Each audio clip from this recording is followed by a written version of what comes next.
C'est avec cette phrase glaciale qu'Oleg a détruit en quelques secondes 3 années de mariage. Quand Elia est rentrée ce soir-là, les bras chargés de courses, elle s'attendait à retrouver son foyer.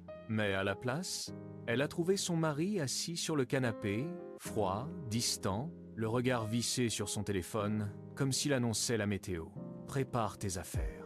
Les acheteurs viennent vendredi. » Elia s'est figée. Son sac a glissé de ses mains. Les oranges se sont mises à rouler sur le parquet, dans un silence terrifiant. « Quels acheteurs ?» Oleg a levé les yeux vers elle, sans la moindre émotion, pour ton appartement. On le vend dans 3 jours. On a besoin d'argent. Son appartement. Celui que sa mère lui avait laissé. Le seul endroit au monde où elle avait encore l'impression d'entendre sa voix.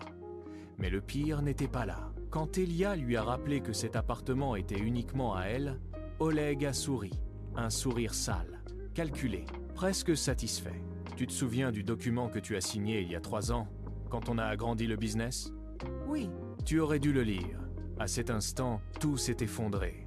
Elle avait signé, sans savoir, par amour, par confiance, et lui avait transformé cette confiance en arme contre elle. Comme si cela ne suffisait pas, sa belle-mère est sortie de la cuisine, un sourire méprisant au coin des lèvres. Tu croyais qu'on allait te demander la permission? Oleg est mon fils, je suis de son côté. À deux, ils l'ont regardée comme si elle n'était rien, comme si cette femme, qui partageait leur toit, leur vie, leur repas, n'était qu'un obstacle de plus à écraser. Puis Oleg a sorti un papier, une procuration, sa signature. Il lui avait dit que c'était pour une assurance. En réalité, il s'en servait pour vendre son appartement dans son dos. Ce soir-là, Elia a compris une chose. Elle ne vivait pas avec un mari. Elle vivait avec un homme capable de lui voler sa maison en lui regardant droit dans les yeux. Alors, elle n'a pas crié, elle n'a pas supplié, elle n'a pas fait de scène. Elle est entrée dans la chambre, a sorti une vieille valise et a commencé à faire ses bagages. Oleg l'a suivie, soudain nerveux. « Attends, ne dramatise pas, on va arranger ça. »« Arranger quoi ?» a-t-elle répondu en le regardant droit dans les yeux. « Rends-moi mon appartement. » Il s'est tu, parce qu'il savait. Il savait qu'il était allé trop loin. Quelques minutes plus tard, la belle-mère a lancé depuis le salon, avec une satisfaction presque monstrueuse. « Ne sois pas surprise, ma chérie. Notre business s'est effondré, alors on vend ton appartement, point final. » Elia n'a même pas répondu. Elle a pris sa valise et elle est partie. Dans l'escalier glacé, les mains tremblantes, elle a appelé Rita, sa meilleure amie. « Je peux venir? Juste pour cette nuit. »« Bien sûr. Qu'est-ce qu'il s'est passé? Je t'expliquerai après. » Cette nuit-là, quelque chose a changé en elle. La peur était encore là. La douleur aussi. Mais au milieu des larmes, une autre force est née. Le lendemain matin, un homme l'a appelé. C'était l'acheteur de son appartement. Il avait déjà versé un acompte. Sa famille était prête à emménager. Lui aussi venait de comprendre qu'il avait été manipulé. Elia aurait pu s'effondrer. Au lieu de ça, elle a décidé de se battre. Avec l'aide d'un avocat, elle a découvert l'essentiel. Une procuration peut être annulée. Le jour même, elle s'est rendue chez le notaire. Main tremblante, regard ferme, elle a signé le document qui allait tout changer. À partir de maintenant, votre mari ne peut plus agir en votre nom. En une phrase, elle venait de reprendre le contrôle de sa vie. Le soir, son téléphone a explosé.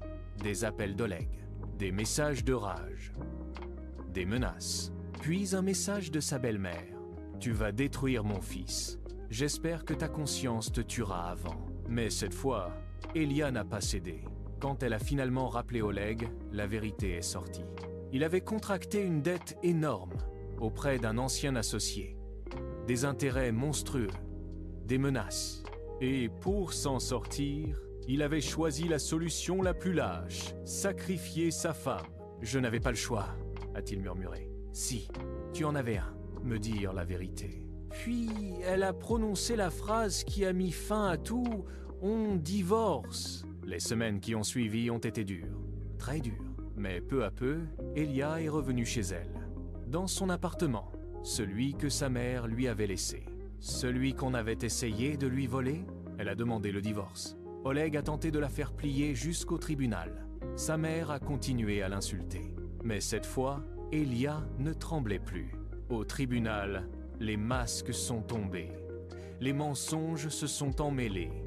Les manipulations ont éclaté au grand jour. Et le verdict est tombé. Le divorce est prononcé. L'appartement reste à Elia, les dettes restent à Oleg. Ce jour-là, elle n'a pas ressenti de vengeance. Seulement, un immense soulagement. Quelque temps plus tard, assise dans un café avec Rita, elle a enfin souri pour de vrai. « Tu as changé », lui a dit son ami. « Oui », a répondu Elia en regardant la neige tomber derrière la vitre. « Parce qu'à un moment, on comprend que personne ne viendra nous sauver et qu'il faut devenir sa propre force. » Son mariage s'était effondré. Ses illusions aussi. Mais au milieu des ruines, elle avait retrouvé quelque chose de beaucoup plus précieux, elle-même. Et quand elle a ouvert la porte de son appartement ce soir-là, accueillie par le calme, la chaleur et le silence, elle a compris une vérité simple, mais puissante. On peut tout perdre, sauf soi-même, à condition d'avoir le courage de se relever.